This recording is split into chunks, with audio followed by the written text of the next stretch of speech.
नमस्कार मित्रांनो, मी सचिन शिंदे आपल्या समोर त्या स्पर्धेचा अकॅडमी युट्यूब चॅनल पाहतो. मित्रांनो, महत्त्वाच्या घडामोडी. मित्रांनो, आज तारीख आहे 8 जुलै 2026 आणि 8 जुलै 2026 आपण महत्त्वाचे 12 प्रश्न पाहत आहोत. मित्रांनो, कोणतीही परीक्षा असू दे, चालू घडामोडी हा विषय खूप महत्त्वाचा असतो.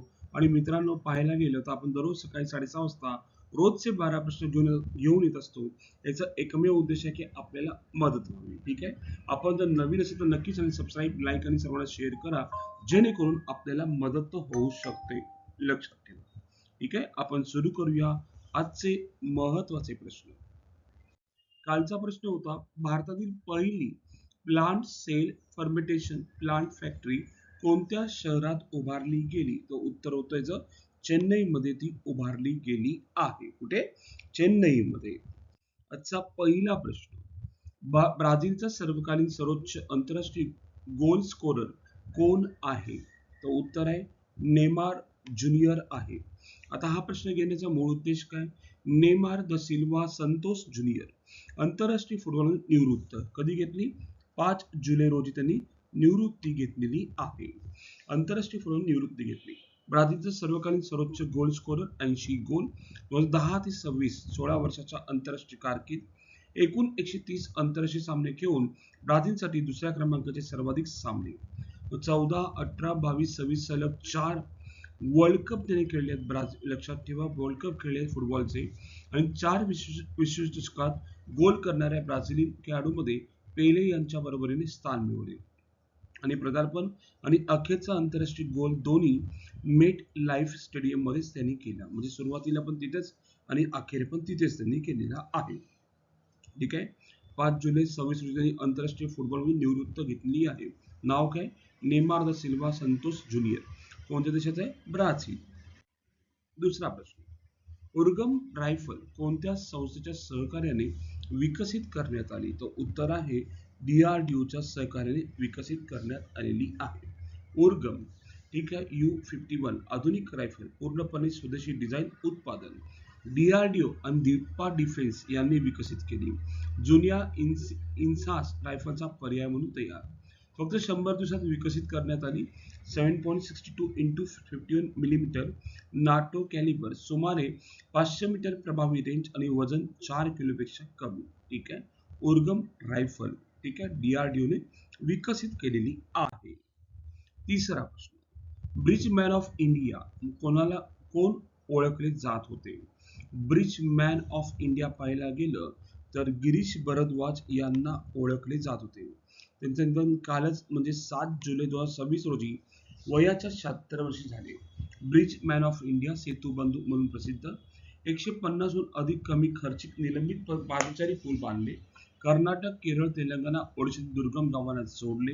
पहिला पूल 1989 पायस्विनी नदीवर बांधला आणि 2017 मध्ये त्यांना पद्मश्री पुरस्काराने सन्मानित करण्यात सुद्धा आलेलं आहे. चौथा प्रश्न आपण पाहतोय मित्रांनो, केरळची लांब उडीपट्टू ऑसी सोजनने नुकताच एका उडीसह महिलांच्या लांब उडीचा 22 वर्ष जुना राष्ट्रीय विक्रम मोडला आहे. तर तिने किती मीटर उडी मारलेली आहे हा आपल्याला प्रश्न विचारलाय. तर टोटली 6.88 मीटर तिने उडी मारलेला आहे आणि जुना भारताचा राष्ट्रीय विक्रम तिने मोडलेला आहे. जुना 22 वर्ष जुना. पाचवा प्रश्न पाहतोय मित्रांनो आपण, भारताने हेलिकॉप्टर संचालनासाठी आपल्या पहिल्या private point in space instrument approach producer ला कोणत्या हेलिपोर्टवर मंजुरी दिली? असा आपल्याला प्रश्न विचारलाय. तर कोणत्या हेलिपोर्टवर मंजुरी दिली आहे? तर उत्तर आहे आंध्र प्रदेशच्या उंडावली हेलिपोर्टवर त्याला मंजुरी देण्यात आलेली आहे. काही आपण डिटेल पाहूया खाली. भारतातील पहिली private point two in space instrument approach procedure ठिकाण उंडावल्ली हेलिपोर्ट, आंध्र प्रदेश. विकसित संस्था भारतीय विमानतळ प्राधिकरण. मंजुरी नागरी विमान वाहतूक महासंचालनालय. उपयोग काय? उपग्रह आधारित नेव्हिगेशनद्वारे खराब हवामानात व कमी दृश्यमानतेत हेलिकॉप्टरची सुरक्षित लँडिंग शक्य होते. पारंपरिक इन्स्ट्रुमेंट लँडिंग सिस्टीम नसलेल्या हेलिपोर्टसाठी ही प्रणाली विशेष उपयुक्त आहे. लक्षात ठेवा. ठीक आहे. ओके. या हेलिकॉप्टर कुठेही म्हणजे तो उडू शकतो आणि कमी दृश्यमान न दिसता सुद्धा आणि किंवा हवामान जरी खराब असेल तरी तो उडू शकतो आणि त्याला मान्यता मिळाली पहिल्यांदा उंडावली हेलिपोर्ट आंध्र प्रदेश. 6वा प्रश्न. ठीक आहे. भव्या म्हणजे काय? भारत औद्योगिक विकास योजना. याचा मुख्य उद्देश काय? की ऑप्शन नंबर 3 आहे मित्रांनो, जागतिक दर्जाचे औद्योगिक पार्क विकसित करणे. केंद्रीय वाणिज्य उद्योग मंत्री पियुष गोयल यांनी व्यापार मंडळाच्या बैठकीचे अध्यक्षस्थान बसवले. या बैठकीत राज्यांना निर्यात केंद्रित औद्योगिक विकासाला प्राधान्य देण्याचे आवाहन केले आहे ना. भारत उद्योग विकास योजनेचा मुख्य उद्देश देशभरात जागतिक दर्जाचे वर्ल्ड क्लास औद्योगिक पार्क विकसित करणे हा आहे आणि या योजनेअंतर्गत प्लग अँड प्ले औद्योगिक परिसंस्थाने उभारण्यात येणार असून उद्योगांना तयार पायाभूत सुविधा उपलब्ध करून दिल्या जातील.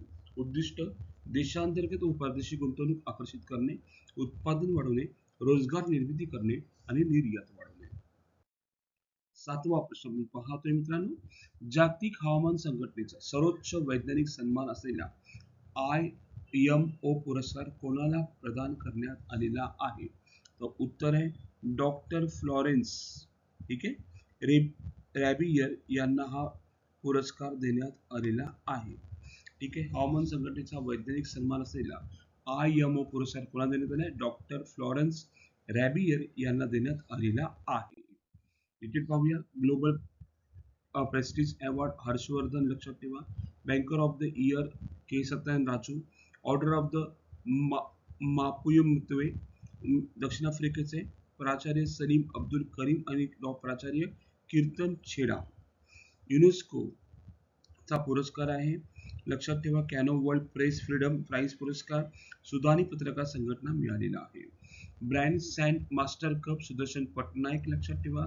UN military gender advocate of the year major Abhilasha Barak यांना मिळालाय. युनिव्हर्सिटी इनोव्हेटर अवॉर्ड USA चा शेखर सुमन यांना मिळालाय. आंतरराष्ट्रीय बुकर पुरस्कार 26 यांग शुआंग झी यांना मिळालेला आहे. काही 8 पुरस्कार होते महत्वाचे ते घेण्यात आलेले आहेत. नेक्स्ट 8वा प्रश्न. जागतिक ग्रामीण विकास दिन कधी साजरा केला जातो? याचं उत्तर आहे 6 जुलै रोजी साजरा केला जातो. 9वा प्रश्न. महिला T20 विश्वचषक 26 चे विजेतेपद कोणी जिंकले? तर पाहायला गेलं ऑस्ट्रेलिया देशाने जिंकलेलं आहे. ठीक आहे. ऑस्ट्रेलिया विजेता आहे. उपविजेता दक्षिण आफ्रिका आहे आणि 12 ते 5 जून दरम्यान ही झाली स्पर्धा इंग्लंडमध्ये झालेली आहे. लक्षात ठेवा. पॉईंट खूप महत्वाचा आहे. ओके, ठीक. 10वा प्रश्न. भारत आणि जपानची पहिली संयुक्त रक्षा विकास परिषद कोणत्या नावाने आता ओळखली जाते?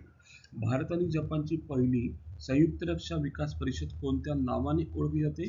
तर उत्तर आहे युनिकॉर्न नावाने ओळखली जाते. 11वा प्रश्न.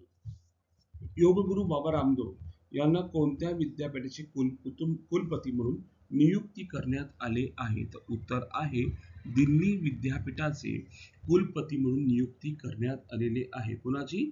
योगगुरू बाबा रामदेव यांना. 12वा प्रश्न. 8 जुलै रोजी कोणता दिवस साजरा केला जातो?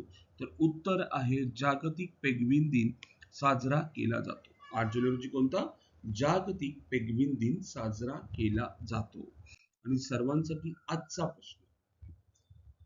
अमेरिकेतील युनिव्हर्सिटी इनोव्हेटर अवॉर्ड कोणत्या भारतीय शास्त्रज्ञाला मिळाला? ठीक आहे. ओके, आपल्याला प्रश्न पाहिजे innovator award. University innovator award अमेरिकेतील कोणत्या भारतीय शास्त्रज्ञाला मिळाला? ऑप्शन आहे डॉक्टर CNR राव, डॉक्टर शेखर सुमन, डॉक्टर रोहित शर्मा आणि डॉक्टर अजय कुमार. आपल्याला कमेंटमध्ये उत्तर सांगायचं आहे. उत्तर काय असू शकतं? आणि मित्रो, आज आपण इथे थांबू. उद्या याच टाइम रोजी याच वेळी भेटू मित्रांनो. धन्यवाद. थँक्यू.